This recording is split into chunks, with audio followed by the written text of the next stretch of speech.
Monde numérique.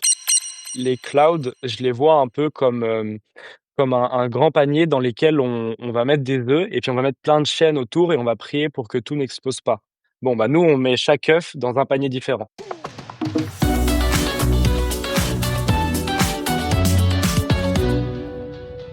Bonjour Gaspard Bonneau, Bonjour. CEO, donc président de Div Protocol, C'est ça. une toute jeune start-up, qui est dans le sud de la France. Enfin, vous êtes surtout du côté dans la région de lyonnaise, hein, Vallée du Rhône, tout ça? Entre Lyon et Paris, on bouge pas mal, ouais. Ouais, c'est typiquement la start-up, délocalisée, éclatée et Exactement. virtualisée.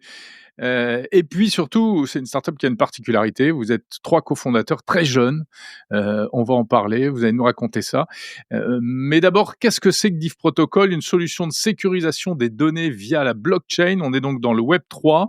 Explique-nous ça, s'il te plaît. Ouais. Div Protocol, en fait, c'est un logiciel, un protocole, qui permet de sécuriser des données grâce à la blockchain. Alors, je vais pas entrer dans les détails trop techniques parce que sinon, ça ça On changerait va de perdre tout le registre. monde? C'est ça. Mais globalement, ce qu'il faut retenir, en fait, c'est que ça fonctionne sous forme de cloud, un système sur internet sur lequel on peut stocker des données et nous, Mmh. la particularité, c'est qu'on donne l'intégralité de la souveraineté des données à nos utilisateurs. Nous, on détient OK. pas la data qui est stockée, on a uniquement développé le protocole qui permet d'aller les stocker et donc à l'instar, des clouds qu'on connaît chez Google, OVH, AWS, Apple, toutes ces entités détiennent vos données.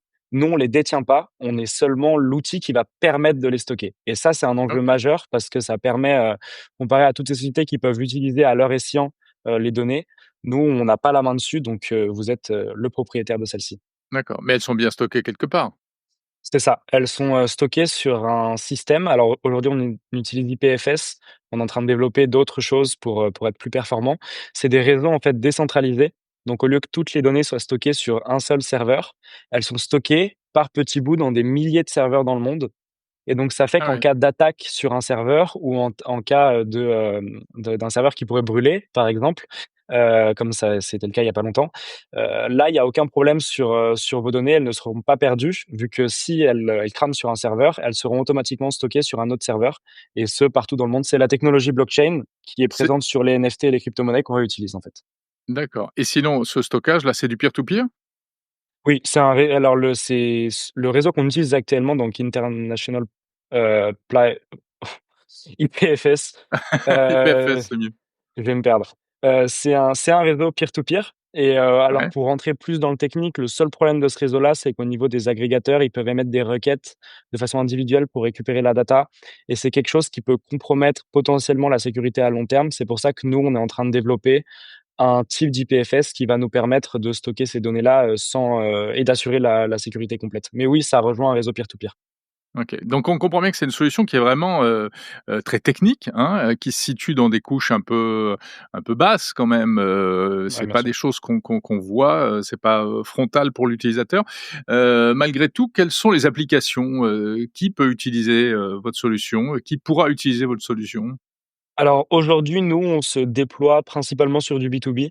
Donc on s'adresse aux sociétés, françaises de type PME et TPE qui utilisent des systèmes de cloud aujourd'hui pour stocker leurs données et nous, en fait, on vient se positionner, comme un cloud classique nous, en fait, la règle, c'est que, toute cette partie underground de la technologie, on veut pas qu'elle soit présente sur notre système. On veut la technologie la plus simple à utiliser possible. Dans l'idée, on voudrait même être encore plus simple que Google tout en assurant, un niveau de sécurité qui est, pas comparable et Mmh. oui, pour le moment, on s'adresse aux sociétés type, banque, notaire, avocat et après, pourquoi pas à long terme se développer en B2C selon l'évolution du marché et ce qu'on pourra faire. D'accord. Donc voilà. Mais alors pour qu'on comprenne bien Gaspard, ça apporte, une solution de sécurité, parce que tout est, verrouillé, par le blockchain, mais enfin les données qu'on stocke sur des clouds, elles sont déjà sécurisées. Elles sont chiffrées, et cetera, donc qu'est-ce que vous apportez de plus? Alors, la première particularité, moi, les clouds, je les vois un peu comme un grand panier dans lesquels on va mettre des œufs et puis on va mettre plein de chaînes autour et on va prier pour que tout n'explose pas. Bon, bah, nous, on met chaque œuf dans un panier différent. s'il y en a un qui explose, de toute façon, en fait, c'est même pire que ça parce qu'on a la sauvegarde de l'œuf dans un autre panier. En fait, la différence, elle est là. C'est qu'aujourd'hui, vous avez beau sécuriser ce que vous voulez, demain, si on décide de cramer un cloud, si, il y a, des hackers très compétents qui hackent un cloud, et qui les données sont stockées dans un serveur qui est précis, il y a beau avoir des backups, vous allez perdre vos données. Nous, vu qu'on n'utilise plus ces systèmes-là qui sont aujourd'hui archaïques et qui appartiennent à une ancienne génération, au Web 1 et au Web 2, et bah, ça permet d'enlever toutes ces problématiques qu'on a là. Au niveau du chiffrement, pareil, on est sur de la pointe. On travaille, en fait, beaucoup sur le post quantique. Moi, c'est un des sujets principaux que j'ai et Ouais. j'interviens 2 fois Mmh. là-dessus parce que, le quantique, ça va mettre une grosse claque à tout le monde quand ça va arriver et ça va compromettre, un grand nombre de systèmes qui fonctionnent aujourd'hui et pour assurer la pérennité de Diff Protocol, nous, on travaille sur des algorithmes qui résisteront, au quantique, donc à ce Oui, niveau-là parce que aussi.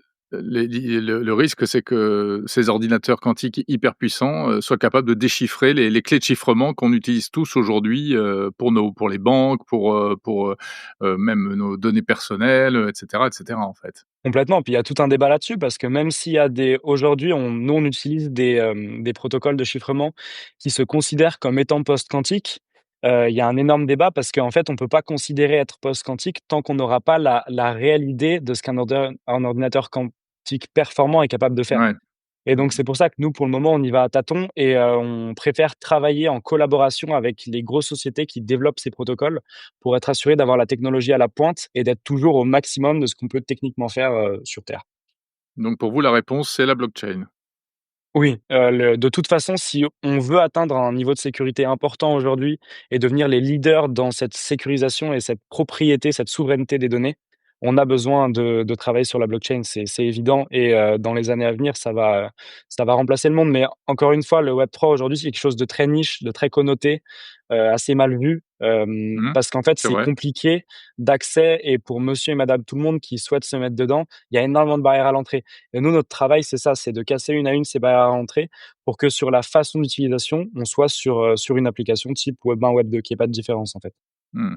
Alors c'est intéressant, ce que tu dis parce que, c'est effectivement, il y a plusieurs mondes, et on pourrait même dire que c'est générationnel, en fait, Bien sûr. et ce qui explique peut-être que vous, les 3 créateurs de Diff Protocol, soyez très jeunes. Vous avez lancé, cette société avant même vos 20 ans, c'est ça? Alors, encore moins que ça parce que moi, donc j'ai 18, mon associé Solane a 18 aussi et mon CTO Ryan en a 21 et moi, j'ai eu l'idée quand j'avais 15 ans. Donc j'ai commencé à travailler dessus il y a 3 ans.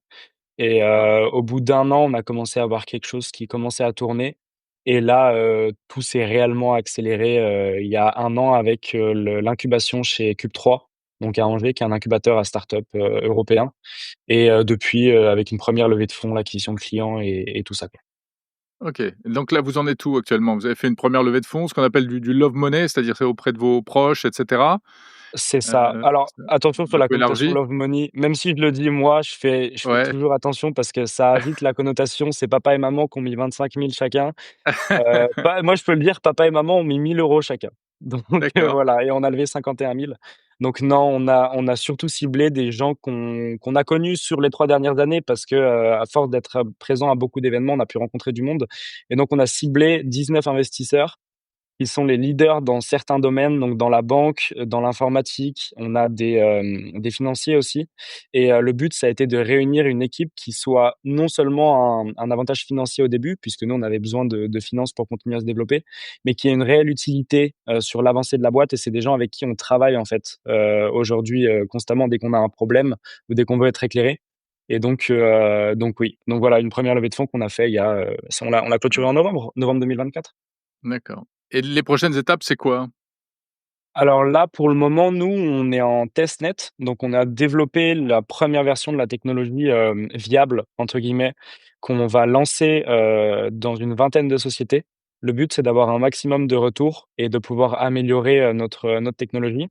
En parallèle, on réfléchit à lever des fonds. Alors ça, c'est encore une question. Moi, j'essaye d'être le plus bootstrappé possible, donc de lever le moins de fonds possible, parce que l'equity aujourd'hui, c'est un sujet et le nombre de chefs d'entreprise qui ont tendance à les jeter un petit peu par la fenêtre et à se retrouver avec, 5 du capital au bout de quelques années, c'est Mmh. fréquent. Donc il faut arriver à bien jauger et donc nous, on table sur une commercialisation du produit fin 2025.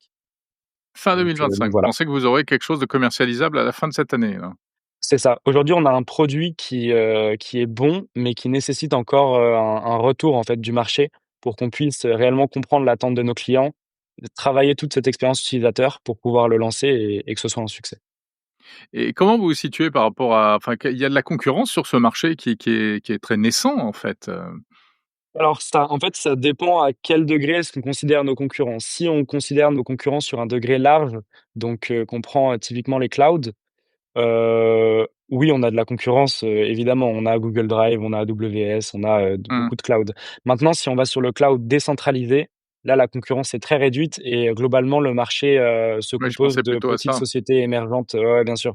On a sur le continent asiatique certaines sociétés qui sont en train de bien se développer, mais sur l'Europe et les États-Unis, pour le moment, on a, beaucoup de personnes qui essayent des choses, mais aucun leader de marché pour le moment, vu qu'à preuve du contraire, personne n'utilise aujourd'hui de cloud décentralisé, Mmh. en France. Mais c'est pas un peu ça le problème du Web3? Alors on va pas rentrer dans le détail de ce qu'est le Web3, mais ça comprend, un certain nombre de concepts, qui vont du bitcoin aux entreprises décentralisées et Ouais, bien cetera. sûr. C'est pas un peu le problème, c'est que alors c'est vrai qu'il y a eu un engouement à un moment et puis maintenant on a l'impression que c'est complètement retombé, on en parle beaucoup moins. Est-ce que c'était qu'un effet de mode ou véritablement il y a une technologie, enfin il y a derrière des technologies qui sont, encore promises, d'avenir, enfin de Bah, prometteuses? moi, alors, je suis dans le Web3 depuis 6 ans. J'ai acheté mes premiers bitcoins quand j'avais 12 ans Mmh. et donc j'ai eu le temps de voir un peu le marché évoluer et aujourd'hui, je suis associé à des gens qui y sont depuis, plus d'une dizaine d'années. Et en fait, il y a plusieurs cycles dans le Web3 et le problème, c'est qu'aujourd'hui, le Web3 est trop relié aux cryptomonnaies, à mon avis. Ouais, C'est-à-dire que quand les cryptomonnaies pètent, le Web3, c'est génial et quand tout se casse la gueule, le Web3, c'est très mauvais. ouais. Et donc il y a cet système de cycle où on n'arrive pas à différencier la technologie, donc ce qui est développé par des sociétés et l'aspect financier qui, au final, est complètement décorrélé. Le bitcoin utilise et les cryptomonnaies utilisent la blockchain, donc la technologie Web3, mais aujourd'hui, on est capable de faire plein de choses avec la blockchain sans utiliser de crypto-monnaie derrière. Et donc ça, c'est un petit peu l'enjeu qu'il y a. Et donc par contre, pour côtoyer d'autres entrepreneurs qui travaillent sur la technologie, Web3 et qui essayent de l'amener à des utilisations, dans le monde courant, non, là, il y a quelque chose qui est réellement en train de se faire et ce sera pas un effet de mode. C'est juste qu'on est encore, nouveau, c'est très early, ça parle à peu de monde et ça va mettre du temps, mais comme toute nouvelle technologie, il faut le temps que ça s'installe et pour que ce soit bien fait, encore une fois, il faut qu'on arrive à faire en sorte que ça ne soit pas dans un système où ça frustre l'utilisateur, où il y a une complexification de la chose. Le plus ce sera simple et moi, mon but, c'est que mes utilisateurs comprennent même pas que ça vienne de la blockchain ou de la crypto-monnaie et Mmh. là, j'aurais gagné. C'est de toute façon, Oui. c'est comme ça que ça marche. Mais ouais. OK et ben, on vous souhaite plein de bonnes choses. Merci Eh ben, beaucoup. merci. Merci à Merci vous. Gaspard Bonneau, donc président de Div Protocol, toute jeune start-up, qui est peut-être sur, les technologies du futur et merci d'avoir raconté tout ça, bah, alors que vous commencez à peine l'aventure, dans Monde Numérique. Merci pour l'invitation.